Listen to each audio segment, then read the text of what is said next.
First response എങ്ങനെയും അർജുനെ ഒന്ന് കണ്ടാൽ മതി എന്നേ ഉള്ളൂ. അത് വല്ലാണ്ട് മിസ് ചെയ്യുന്നുണ്ടായിരുന്നു. പിന്നെ ഫസ്റ്റ് റണ്ണറപ്പ് ആണെങ്കിലും നമുക്കൊക്കെ അർജുൻ വിൻ ചെയ്ത കപ്പോട് കൂടി തന്നെയാണ്.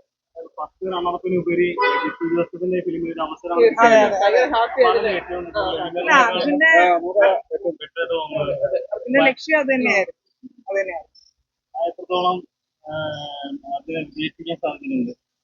എന്ന് വെച്ച് കഴിഞ്ഞാൽ അർജുന ഒരു ലക്ഷ്യം എന്ന് പറഞ്ഞാൽ ഫസ്റ്റ് അർജുന്റെ ലക്ഷ്യം എന്ന് പറഞ്ഞാൽ ബിഗ് ബോസ് അവൻ 5 വർഷം കൊണ്ട് അവൻ സ്വപ്നം കാണുന്ന ഒരു ഫീൽഡായിരുന്നു, പ്ലാറ്റ്ഫോം ആയിരുന്നു. അവൻ എങ്ങനെയെങ്കിലും ലാലേട്ടനെ ഒന്ന് കാണാൻ അദ്ദേഹത്തിന്റെ അടുത്ത് നിൽക്കുക എന്നുള്ള അവന്റെ ആദ്യത്തെ ഒരു ഡ്രീം ആയിരുന്നു. പിന്നെ അതിൽ നിന്ന് അവൻ വിചാരിക്കുന്നത് എങ്ങനെയെങ്കിലും ഒരു ഫിലിമിൽ, നല്ലൊരു ഫിലിമിൽ നല്ലൊരു കഥയിൽ കയറി പറ്റണം, അതായിരുന്നു പുള്ളിയുടെ ഡ്രീം. കപ്പ് എന്നുള്ള ലക്ഷ്യം മാത്രം ആയിരുന്നില്ല, ഇത് അവന് കിട്ടിയ ഏറ്റവും വലിയ പ്ലാറ്റ്ഫോം തന്നെ. പക്ഷെ അർജുന് കപ്പിന് പകരം കുറെ പ്രേക്ഷകരുടെ ഒരു പിന്തുണയോടെയാണ് അതെ അതെ, ജനങ്ങൾ കൊടുത്ത ഏറ്റവും വലിയ അവാർഡാണ് ഞങ്ങൾക്ക് കപ്പിലുപരി ജനങ്ങൾ സപ്പോർട്ട് ചെയ്ത അവാർഡ്. ഭയങ്കര ഒരു ഹാപ്പി ഞങ്ങൾ എല്ലാവരും. പിന്നെ അതുപോലെ ഈ ബിഗ് ബോസിനുള്ളിലെ അർജുൻ സീതു ആ ഒരു കോംബോ ഭയങ്കരമായിട്ട് വർക്ക്ഔട്ട് ആയിരുന്നു. അവരറിയാതെ തന്നെ അതറിഞ്ഞിട്ടുണ്ടോ? ഇറങ്ങിയതിനു ശേഷമായിരിക്കും അറിഞ്ഞത്. കോംബോ ഇത്രയ്ക്ക് വൈറലായിട്ടുണ്ടെന്ന്. അപ്പൊ അതിനെ കുറിച്ച് എന്താണ് പറയാനുള്ളത്? അതിനകത്തില് നല്ലൊരു ബെസ്റ്റ് ഫ്രണ്ടാണ് സീതു അർജുൻ. പിന്നെ എല്ലാവരും ഗെയിമിന്റെ ഭാഗമായതുകൊണ്ട് ഒരാൾക്ക് മറ്റൊരാളില്ലാണ്ട് പറ്റില്ല. ദാറ്റ് മീൻസ് ഒരു ഷോൾഡർ ഇല്ലാണ്ട് പറ്റത്തില്ല. ഒരു കാര്യങ്ങൾ ഷെയർ ചെയ്യാൻ അവർക്ക് ഫൈറ്റ് ഉണ്ടാവും, ഗെയിംസ് ഉണ്ടാവും. പക്ഷെ എന്നിരുന്നാലും പോലും ഒരു ഷോൾഡർ ടു ഷോൾഡർ ഇല്ലാണ്ട് പറ്റില്ല. അതിലിപ്പോ ഒരു പെൺകുട്ടിയാണെങ്കിലും ആൺകുട്ടിയാണെങ്കിലും അവിടെ ആര് തന്നെയാണെങ്കിലും. പിന്നെ അർജുന്റെ കൂടെ ശ്രീതു മാത്രമല്ല, ശ്രീതു ഒക്കെ ഒരു നല്ലൊരു കോംബോ ആയിരുന്നു. പക്ഷെ അത് ഇപ്പം ശ്രീതു അവര് ആൺകുട്ടി പെൺകുട്ടി ആയതുകൊണ്ട് വെളിയിലൊരു ലവ് കോംബോ സൃഷ്ടിച്ചതാണ്. ഇല്ല, അങ്ങനെ നമുക്ക് ഫീൽ ചെയ്തതാണ്. നമുക്ക് അറിയാവുന്നത്രോളം പുറത്തുള്ള ആർക്കും അറിയത്തില്ല. പിന്നെ കുറെ പേരുടെ ആഗ്രഹങ്ങളായിരുന്നു അത്. പേർലി സീനീസിനെ പോലെ പുറത്തോട്ട് അവർ വരുമ്പോ അങ്ങനെ ആവണമെന്ന് കുറെ ആഗ്രഹങ്ങളായിരുന്നു. ആഗ്രഹം മാത്രം നടന്നിട്ടില്ല. എനിക്ക് എന്റെ ബ്രദറിനെ എനിക്കറിയാലോ. ഇല്ല, അവര് ശരിക്കും ശ്രീതു അർജുനും കിടന്നുറങ്ങുന്ന മീൻസ് അവരെല്ലാരും രാത്രി കിടന്നുറങ്ങിയിട്ടാണ് ഞാൻ ലൈവ് ഫുൾ ഓഫ് ആക്കിയിട്ട് ഞാൻ കിടക്കുന്നത്. അപ്പൊ ഒരു വേർഡ് പോലും അർജുന്റെ ഭാഗത്തുനിന്നോ ശ്രീതുവിന്റെ ഭാഗത്തുനിന്നോ അങ്ങനത്തെ ഒരു വേർഡോ അല്ലെങ്കിൽ ഒരു ക്ലൂസോ ഒന്നും കിട്ടിയിട്ടില്ല.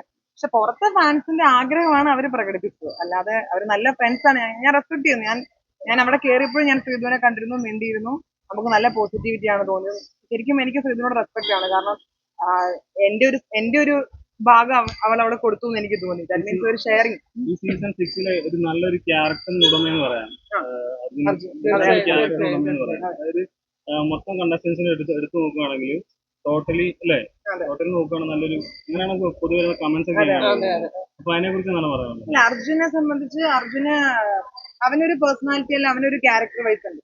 അപ്പം ഞങ്ങൾ ബിഗ് ബോസിലോട്ട് കയറുന്നതിന് മുന്നേ നമ്മൾ തമ്മിലൊരു ഡിസ്കഷനിൽ അവൻ പറഞ്ഞൊരു കാര്യം എന്ന് വെച്ച് കഴിഞ്ഞാൽ, അതായത് അർജുന്റെ ഏജിലെ ഉള്ള കുട്ടികൾക്കും അതുപോലെ പുറത്തുള്ള എല്ലാവർക്കും എന്താണ് ആ ഏജിൽ കൊടുക്കാൻ പറ്റുന്ന ഒരു മെസ്സേജ്, ഒരു മോട്ടിവേഷൻ, അതായിരിക്കും ഞാൻ കൊടുക്കാൻ പോകുന്നത് എന്നോട് പറഞ്ഞത്. അത് തന്നെയാണ് അവൻ കൊടുത്തത്. പിന്നെ നമുക്ക് ഇതിൽ വലിയ അത്ഭുതം തോന്നുന്നില്ല. കാരണം വീട്ടിലും നാട്ടിലും കോളേജിലാണെങ്കിലും അവൻ വർക്ക് ചെയ്യുന്ന സ്ഥലത്തൊക്കെ എങ്ങനെയാണോ അതേ രീതി തന്നെയാണ് അവിടെ നിന്നത്. അപ്പൊ അതുകൊണ്ട് ശരിക്കും ഞങ്ങൾക്ക് പ്രൗഡാണ്. അതുപോലെ പ്രേക്ഷകർ വിഷമുണ്ടാക്കിയ സംഭവമാണ് സീതുവിന്റെ അമ്മ കയറി സംസാരിച്ച ഒരു സംഭവം. അതുപോലെ നിങ്ങൾ കയറിയപ്പോഴത്തേന് സീതുവിനെ നിങ്ങൾ ചേർത്ത് പിടിക്കുകയും അവരോട് നല്ല രീതിയിൽ ഇടപെടുകയും ചെയ്തു. അത് ശരിക്കും അങ്ങനെ അതിനെ നോക്കുക. അത് ശരിക്കും ഞാൻ പറയാം, ശ്രീതുവിന്റെ അമ്മ ശ്രീതുവിനോടുള്ള കെയറിങ്, ഒരു അമ്മ മകൾക്ക് കൊടുക്കുന്ന കെയറിങ് ആണ് അവിടെ ചെയ്തത്. ഒരിക്കലും തെറ്റ് പറയാൻ പറ്റത്തില്ല. നല്ലൊരു കെയറിങ്, അത്രേ ഉള്ളൂ. അച്ഛൻ എന്താണ് പറയാനുള്ളത്? എനിക്ക് അവന് ഇത്രയും ദിവസം നിന്ന് വന്നതിൽ എനിക്ക് ഭയങ്കര ഹാപ്പിയാണ്. ഇനി അവനൊന്ന് കണ്ടാൽ മതി. അതെങ്ങാണ്ട് അർജുൻ വീട്ടിലുള്ള പോലെ ആണോ? തീർച്ചയായിട്ടും വീട്ടിൽ അതുപോലെ തന്നെ, അതിനൊരു മാറ്റമില്ല. അവൻ എന്നും മുമ്പോട്ട് അങ്ങനെ തന്നെ ആയിരിക്കും. ജിത്തു ജോസഫിന്റെ ഫിലിമിൽ ഒരു അവസരം ലഭിച്ചിരിക്കുന്നു. വളരെ സന്തോഷമുണ്ട്. ആ കാര്യത്തിൽ വളരെ സന്തോഷമുണ്ട്. അമ്മയ്ക്ക് എന്താണ് പറയാനുള്ളത് ആ അവസരത്തെ കുറിച്ച്? എനിക്ക് അവസരത്തെ കുറിച്ച് ഒരുപാട് ആഗ്രഹിച്ച് കിട്ടിയ ഒരു പ്ലാറ്റ്ഫോമാണ് ബിഗ് ബോസ്. അതിലൂടെ ഒരു മോഡലിംഗ് ചെയ്ത് നടന്ന കുട്ടിയാണ്. അപ്പം കൂടുതൽ ആക്ടിങ്ങിലേക്കാണ് കൂടുതൽ താല്പര്യം. അപ്പോൾ അതിലേക്ക് ഒരു എൻട്രി കിട്ടാനാണ് ബിഗ് ബോസ് പ്ലാറ്റ്ഫോം കിട്ടിയത്. ഒരുപാട് ഇന്റർവ്യൂവും എല്ലാം ഒരുപാട് എഫേർട്ട് എടുത്താണ് ഇതിലേക്ക് വന്നത്. അപ്പൊ അങ്ങനെ കിട്ടിയപ്പം ഒരുപാട്, അതായത് ജിത്തു സാർ എന്നൊക്കെ പറഞ്ഞാൽ വളരെ വലിയൊരു എന്താ പറയുന്നത്, അത്രയും വലിയൊരാളുടെ കയ്യിൽ ഒരു പടം ചെയ്യുക എന്ന് പറഞ്ഞാൽ അതൊരു വലിയ ഭാഗ്യമായിട്ട് തന്നെയാണ് കണ്ടേക്കുന്നത്. തീർച്ചയായിട്ടും വളരെ സന്തോഷമാണ്. തീർച്ചയായിട്ടും കപ്പിലുപരി ഇതാണ് ഏറ്റവും വലിയൊരു ഗോൾഡൻ കപ്പ്. പിന്നെ ഈ എന്താ പറയണ്ട, ഈ ജനങ്ങൾ ഇത്രയും സപ്പോർട്ട് ചെയ്ത് ഇവിടം വരെ കൊണ്ടെത്തിച്ചതെന്ന് ഭയങ്കര ഇത്രയും ഒരു PR വർക്ക് കൊടുക്കും ഇല്ലാതെ അർജുൻ ജെന്യൂൻ ആയിട്ട് തന്നെ നിന്ന് ഇവിടെ വരെ എത്തിയെങ്കിൽ അത് തീർച്ചയായിട്ടും ജനങ്ങളുടെ സപ്പോർട്ടും പ്രാർത്ഥനയും കൊണ്ട് മാത്രം അർജുനോട് എത്തിയിരിക്കുന്നത്.